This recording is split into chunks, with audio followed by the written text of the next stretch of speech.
तो दोस्तों नमस्कार, मैं कुशल कुमार आपके अपने चैनल पर स्वागत करता हूं।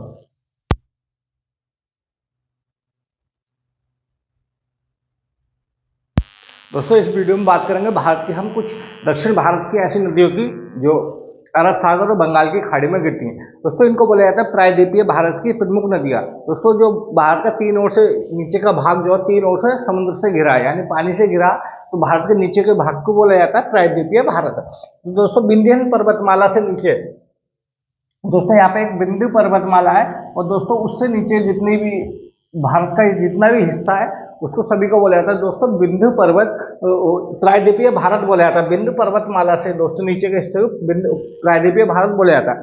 दोस्तों यहाँ से दो तरह की नदियां निकलती है। एक तरह की नदी जो होती है जो बंगाल की खाड़ी में जाती है, और एक तरह की जो नदी जो पश्चिम अरब सागर में गिरती हैं। तो दोस्तों इनको बोला जाता है पश्चिमी प्रवाहित। दोस्तों जो पश्चिम की तरफ जाती है तो उनको पश्चिमी प्रवाहित नदियां बोला जाता है, और जो पूरब की तरफ बहती हैं उनको पूर्वी वाहित नदियां बोला जाता है, या बंगाल की खाड़ी में गिरने वाली प्रमुख नदियां बोला जाता है। तो दोस्तों जो बंगाल की खाड़ी में गिरती है नदियां उनको पूर्व प्रवाहित, और जो अरब सागर में गिरती हैं नदियां उनको बोला जाता है दोस्तों पश्चिमी प्रवाहित नदियां बोला जाता है। दोस्तों अगर बात करें कि पश्चिम की तरफ जो नदियां गिरती हैं वो सभी नदी जो है दोस्तों एस्चुरी का निर्माण करती है। किसका निर्माण करती है दोस्तों? एस्चुरी का निर्माण करती है। और जो नदियां पूरब की तरफ गिरती हैं वो सभी नदियां दोस्तों डेल्टा का निर्माण करती हैं। विश्व का सबसे बड़ा डेल्टा भी दोस्तों बंगाल में, जो बंगाल की खाड़ी है उस वहीं पर निर्माण होता है। विश्व के सबसे बड़े डेल्टा का निर्माण भी वहीं होता है। दोस्तों अगर बात करेंगे पूरब की जो नदियां हैं वो निकलती तो पश्चिम की तरफ से, किधर की साइड से दोस्तों? वेस्टर्न घाट से, यानी पश्चिमी घाट से निकलती है, लेकिन वो बहती सभी किधर की साइड है, यानी बंगाल की खाड़ी की तरफ बहती है। दोस्तों निकलती इधर से और बहती इधर को, सभी नदियां ज्यादातर लगभग वो सभी पूरब की तरफ बहती है और निकलती पश्चिमी घाट से। दोस्तों पूर्वी जो पश्चिमी घाट का ढाल है वो पूरब की तरफ है। किसकी तरफ है दोस्तों? पूरब की तरफ है पश्चिमी ढाल, घाट का ढाल जो है। वो जो पूरब जो कुछ ही नदियां, कुछ हैं ऐसी नदियां जो अरब सागर की तरफ गिरती हैं, यानी पश्चिम की ओर गिरती है, पश्चिम प्रवाहित नदियां हैं। और दोस्तों ये दोस्तों एस्चुरी का निर्माण करती है। दोस्तों एस्चुरी का मतलब होता है कि ये अपने मुहाने पे दोस्तों नदी एक साथ ही जाके समुद्र के अंदर गिरती है। कोई उसकी उसमें उसमें ट्रिब्यूटरी, यानी उसकी जो दोस्तों नाले टाइप के वहां पे नदी का निर्माण नहीं होता। दोस्तों जो पूरब की तरफ नदियां गिरती है वो दोस्तों नदी जब समुद्र में गिरने से पहले दोस्तों उस पर नदी का मुंह जो है फट जाता है, यानी उसकी अलग अलग धाराएं प्रवाहित होने लगती हैं। जिसकी अलग अलग धाराएं प्रवाहित होने लगती है दोस्तों उसको बोला जाता है डेल्टा।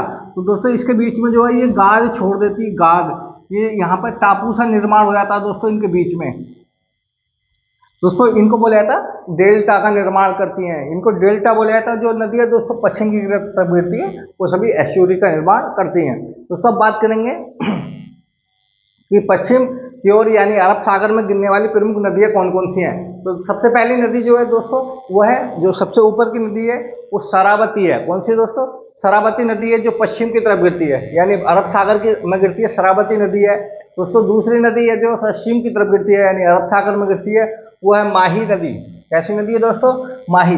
शरावती और माही दोस्तों ये गुजरात में गिरती हैं। कहाँ पर गिरती हैं दोस्तों? गुजरात में, और गुजरात से ही ये दोस्तों नदियां निकलती हैं। दोस्तों तीसरी नदी है, महत्वपूर्ण नदी है, वो है नर्मदा। दोस्तों अगर नर्मदा का निर्माण जहां से निकलती है, उद्गम जहां से होता है, तो दोस्तों ये बिंदु पर्वतमाला की एक श्रेणी है, अमरकंटक। क्या? अमरकंटक। दोस्तों अमरकंटक से इसका उद्गम होता है। अमरकंटक से दोस्तों इसका उद्गम होता है मध्य प्रदेश में नर्मदा का उद्गम होता है। यहाँ से स्टार्ट होती है विंध्य पर्वतमाला पर दोस्तों, अमरकंटक जगह है, वहां से इसका उद्गम होता है। और दोस्तों ये बहती हुई नर्मदा गुजरात, मध्य प्रदेश और थोड़ा सा दोस्तों ये बम्बई में यानी महाराष्ट्र के भाग में ही बहती है। और दोस्तों 1310 किलोमीटर की दूरी तय करने के बाद दोस्तों ये अरब सागर में गिर जाती है। यानी दोस्तों अगर बात करें कि प्रायद्वीपीय भारत की सबसे बड़ी नदी है, प्रायद्वीपीय भारत की सबसे बड़ी नदियों में से एक है और नर्मदा नदी है। उसके बाद दोस्तों तापी नदी है, ताप्ती नदी। दोस्तों ताप्ती है, तापी नदी, ये भी बंगाल की, इसमें अरब सागर में गिरती है। कहाँ गिरती है दोस्तों? अरब सागर में गिरती है। इसको ताप्ती भी बोला जाता है और तापी भी बोला जाता है, दोनों ही एक ही नाम है। और ये दोनों दोस्तों एक ही नदी, ये गिरती है अरब सागर में। सबसे महत्वपूर्ण नदी इधर की साइड में वो है नर्मदा नदी। कौन सी नदी है दोस्तों? नर्मदा नदी। और काफी बार पूछा गया कि नर्मदा नदी का उद्गम कहाँ से होता है दोस्तों? अमरकंटक से। दोस्तों अगली नदी है मांडवी। दोस्तों मांडवी नदी का निर्माण जो होता है यानी उद्गम जो होता है वो कर्नाटक से होता है, लेकिन ये गिरती अरब सागर में। कर्नाटक से उद्गम होने के बाद दोस्तों गोवा जाती है, गोवा से तब जाके दोस्तों ये अरब सागर में गिरती है, अरब सागर में गिरती है। उसके बाद है जुवारी नदी, जुबारी नदी। दोस्तों जुबारी नदी का निर्माण या उद्गम जो होता है वो गोवा में ही होता है, और गोवा में ही दोस्तों अरब सागर में गिर जाती है। ये केवल प्रदेश गोवा प्रदेश में ही इसका उद्गम होता है और वहीं से ही अरब सागर में गिर जाती है। उसके बाद है शरावती नदी। दोस्तों शरावती नदी का निर्माण या उद्गम दोस्तों कर्नाटक में होता है, और कर्नाटक में ही दोस्तों ये अरब सागर में मिल जाती है।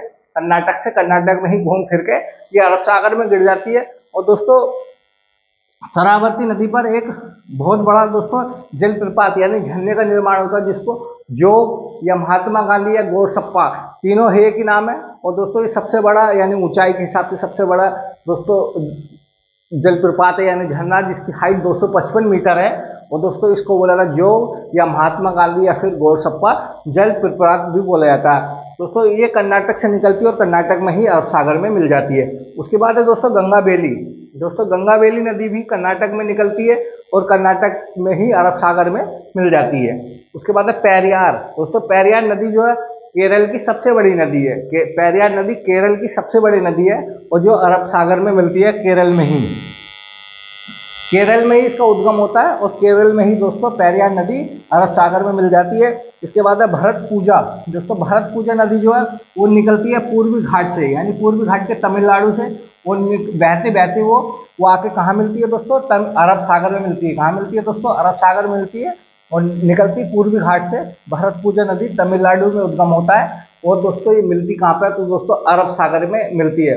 तो दोस्तों इधर की जो नदियाँ हैं ये अरब सागर में गिरने वाली नदियाँ हैं।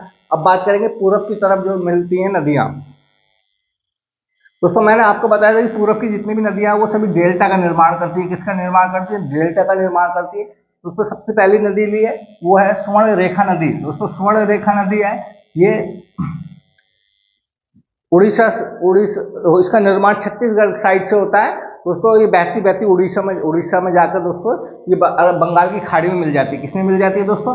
बंगाल की खाड़ी में मिल जाती है। उसके बाद एक नदी है महानदी। दोस्तों महानदी भी दोस्तों बंगाल की खाड़ी में गिरती है। उसके बाद है ब्राह्मणी। दोस्तों ब्राह्मणी नदी ये भी बंगाल की खाड़ी में गिरती है। दोस्तों तीनों ही महत्वपूर्ण नदियां हैं और तीनों ही लगभग ये उड़ीसा को क्रॉस करते हुए दोस्तों अरब सागर में गिरती हैं। दोस्तों ब्राह्मणी, महानदी और स्वर्ण रेखा। दोस्तों ब्राह्मणी, महानदी और स्वर्ण रेखा तीनों ही नदी दोस्तों बंगाल की खाड़ी में गिरती हैं, काफी महत्वपूर्ण नदियां हैं। इसके बाद है दोस्तों गोदावरी नदी, जिसकी जो प्रायद्वीपीय भारत की दोस्तों सबसे बड़ी नदी है, दक्षिण भारत की भी सबसे बड़ी है। दोस्तों दक्षिण भारत महाराष्ट्र से नीचे का भाग जो बोला जाता है वो दक्षिण भारत बोला जाता है। बाकी मध्य प्रदेश जो विंध्य पर्वतमाला तक के भाग को बोला जाता है दोस्तों प्रायद्वीपीय भारत, और महाराष्ट्र से नीचे के भाग को बोला जाता है साउथ इंडिया या दक्षिण भारत। तो प्रायद्वीपीय भारत की सबसे बड़ी नदी कौन सी है? तो दोस्तों प्रायद्वीपीय भारत की सबसे बड़ी नदी जो है गोदावरी है, जिसकी लंबाई जो है 1465 किलोमीटर है। काफी बार पूछा गया कि गोदावरी नदी की लंबाई कितनी है? तो दोस्तों 1465 किलोमीटर है। कितनी है? 65 किलोमीटर। 1465 किलोमीटर गोदावरी नदी की दक्षिण भारत की सबसे बड़ी नदी है। उसके बाद है गोदावरी। दोस्तों गोदावरी के बाद आती कृष्णा। दोस्तों कृष्णा नदी की बात करें तो दोस्तों कृष्णा नदी जो है वो महाबलेश्वर की पहाड़ियों से निकलती है। दोस्तों महाबलेश्वर की पहाड़ियों से निकलती है, जो पूर्व पश्चिमी घाट में दोस्तों पश्चिमी घाट पर यहाँ पर महाबलेश्वर पड़ता है कर्नाटक के अंदर। दोस्तों कर्नाटक में महाराष्ट्र के अंदर पड़ता है महाबलेश्वर। दोस्तों महाबलेश्वर की पहाड़ियों से निकलते हुए दोस्तों 1400 किलोमीटर की लंबाई तय करने के बाद ये बंगाल की खाड़ी में गिरती है। तो दोस्तों काफी बार पूछा गया कि कृष्णा नदी का उद्गम कहाँ से होता है? तो दोस्तों कृष्णा नदी का उद्गम कहाँ से होता है? तो महाबलेश्वर की पहाड़ियों से होता है और उसकी लंबाई 1400 किलोमीटर है, पूरी 1400 किलोमीटर। अगली नदी है दोस्तों कावेरी नदी। दोस्तों कावेरी नदी को जो दक्षिण भारत की गंगा भी कहा जाता है। जैसे अपने हैं उत्तर भारत में जो सबसे पवित्र नदी माना जाता है वो गंगा को माना जाता है, इसी प्रकार दोस्तों साउथ में यानी दक्षिण भारत में सबसे पवित्र नदी जो माना जाता है वो माना जाता है दक्षिण कावेरी को। दोस्तों कावेरी को बोला जाता है दक्षिण भारत की गंगा बोला जाता है। दोस्तों कावेरी नदी का उद्गम जो होता है कर्नाटक में, वो ब्रह्मगिरी की पहाड़ियों से होता है। किससे होता है दोस्तों? ब्रह्मगिरी की पहाड़ियों से कर्नाटक में होता है, कर्नाटक में ब्रह्मगिरी की पहाड़ियाँ, वहां से 800 किलोमीटर की दूरी तय करके ये बंगाल की खाड़ी में गिरती है। 800 किलोमीटर की दूरी तय करके ब्रह्मगिरी की पहाड़ियों से होता है निर्माण। अगली नदी है दोस्तों पेन्नार। दोस्तों पेन्नार नदी भी दोस्तों बंगाल की खाड़ी में गिरती है। कहाँ गिरती है दोस्तों? पेन्नार भी बंगाल की खाड़ी में गिरती है। उसके बाद है पलार। दोस्तों पलार नदी भी बंगाल की खाड़ी में गिरती है। दोस्तों एक नदी है बैगई। दोस्तों बैगई नदी बहुत महत्वपूर्ण नदी है, बैगई नदी, और जिसका निर्माण दोस्तों पूर्वी घाट पे पश्चिमी घाट पे होता है, लेकिन गिरती जाके अरब बंगाल की खाड़ी में। दोस्तों बैगई नदी के किनारे ही मदुरई, दोस्तों जो काफी धार्मिक स्थल है मदुरई, जहाँ से रामेश्वर वगैरह जो है वो मदुरई में ही पड़ता है दोस्तों। तो यहीं से दोस्तों बैगई नदी गिरती है मदुरई में जाके। तो कहाँ गिरती है दोस्तों? मदुरई यानी अरब सागर में जाके बंगाल की खाड़ी में गिरती है दोस्तों, मदुरई शहर में।